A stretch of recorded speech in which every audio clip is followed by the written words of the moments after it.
இப்போ அதே மாதிரி பசுமாடு வளர்க்குறாங்களுக்கு இந்த பால் கூட சுரக்கிறதுக்கு இந்த விஷயங்கள் இருக்குதா இல்லை அது தன்னை பிறப்பு வாசியில் என்ன இருக்கோ அதான் பிறக்கும்? பிறப்பு வாசி உண்மைதான். ஆனால் பிறப்பு வாசியை மீங்கித்தான் நாங்கள் மேலால் போகிறோம். ஏனெண்டா நாங்கள் அந்த நேரம் பிறந்த நேரத்தில் படித்த படிப்பிலும் பார்க்க இப்போ கூட படிக்கிட்டோம். என்ன அது சரி, அனுபவம் அனுபவம் இல்லை அனுபவம் படிப்பு தான். அப்போ அப்படி படிக்கல இது இந்த துறையிலையும் வந்து கால்நடைகளை வளர்க்குறவே என்ன செய்யணும்டா கால்சியம் இதெல்லாம் தரமான கால்சியங்களை கொடுத்து பாலை கூட பறியணும். அதாவது இந்த முயற்சியில் லாபம். அதில் அந்த கருத்துக்கு மாற்று இல்லை. அதாவது இந்த கட்டித்தனம் மாற்றலாம். மாற்றலாம். ஒரு 10 வகை 10 கிலோ 10 லிட்டர் பால் கறக்கிற மாட்டை ஒரு 14 லிட்டர் வரையில் கொண்டு வரலாம். அவன் முயற்சியில் சாப்பாட்டால் கொண்டு வரலாம். அது வெளிநாட்டு மாடலை கொண்டு வந்து இந்த சூழ்நிலைக்கு ஏற்ற மாதிரி இல்லை, அது இயல்பு. இப்போ ஃப்ரீஷியன் ஐசிஆர் என்று இருக்குது. அந்த இனங்கள் நூறேரியாக மஸ்கெலியா அந்த ஹெட்டன் அந்த பக்கம் தான் கூடுதலான அந்த அந்த தன்மைக்கு நூறலியாக கிட்டத்தட்ட ஒத்து போகும் குளிர்மைக்கு. ஜாழ்ப்பாணத்தின் பக்கத்தில் வெயிலுக்கு தாங்க. அதை நீங்கள் என்னென்னா சினப்படுத்துறது அப்படியான இனத்தை கொண்டு வந்து சினப்படுத்தினா இங்கேத்த கிளைமேட்டுக்கு ஏற்ற மாதிரி அது பலமாகவே மாதிரி இருக்கு.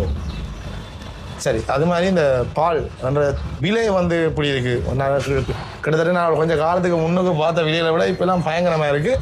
இது என்ன விஷயத்தில் இந்த இது தங்கியிருக்கு? அதாவது தீவனத்தில் தங்கி இருக்குதா இல்லை வளர்ப்பு இந்த பண்ணையாளர்கள் தன்மை குறைஞ்ச அளவு இருக்குதா? என்ன பிரச்சனை? இல்லை, பால் மாட்டின் விலை உச்சத்தில் இருக்குது. பால் மாட்டின விலை பால் மாட்டின் விலை இப்போ ஒரு 10 லிட்டர் பால் கறக்கிற மாட்டின் விலை 2.25 லட்சம் ரூபா 3 லட்சம் ரூபாவை தாண்டிட்டு.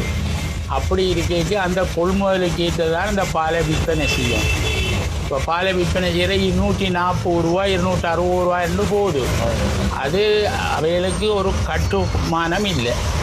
ஏனென்று சொன்னால் அந்த மாடு ஒரு கண்டுபிடிக்காமல் விட்டால் மாதம் கூட பால் எடுக்காது, சாப்பிட்டு கொண்டு நிற்கும். அப்போ அந்த சாப்பிட்டுக்கு இந்த கண்டு போடைக்கு அது அதாவது பெறுமதி கூடத்தான் நிற்கும். அப்படி இருக்க அதை சமாளிக்கிறத வைக்க கஷ்டம். அதால் பாலை கூட்டித்தான் விற்றோம். புரட்சி வித்த தொழிலை கொண்டு போயிடாது.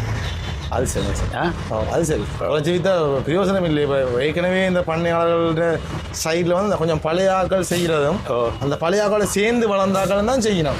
புதுசாக புதிர துறையில் இருந்தாக்கள் கொஞ்சம் படிச்சுட்டு திடீரென்று வந்து இந்த பண்ணை என்ற விஷயங்களுக்கு வர்றது சரியான குறைவாக இருக்குது. அதுக்கு தேவையான படிப்பினையும் அதோட இல்லை. இல்லாட்டியும் என்ன செய்யணும்னா அந்த வெளிநாட்டில் ஃபண்டிங் எடுத்துக்கொண்டு என்ன செய்யணும், பெரிய முதலோட ஸ்டார்ட் பண்ணிட்டு அது பெரிய ஒரு வரைக்கும் வெற்றி அளிக்க இல்லை.